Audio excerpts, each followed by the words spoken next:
আলাইকুম। এগুলা কিন্তু সমুদ্র ফেনা না, এগুলো দিয়ে লবণ তৈরি হবে না ভাই। এগুলো হচ্ছে খেজুর গুড়ের রসের ফেনা।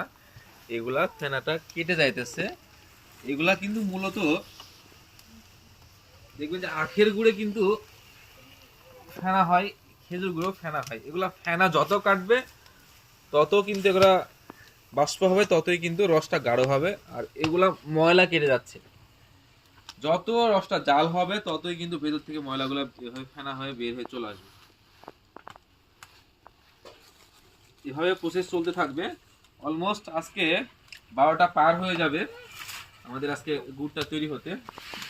রিপন ভাইয়ের বাসায় আজকে আমাদের পাটালি গুড়টা তৈরি হচ্ছে। এভাবে প্রতিনিয়ত আমাদের কিন্তু গুড় তৈরি হচ্ছে ইনশাল্লাহ। সঙ্গে থাকবেন আর একটু ধৈর্য সহকারে অপেক্ষা করবেন, সবাই গুড় পাবেন ইনশাল্লাহ।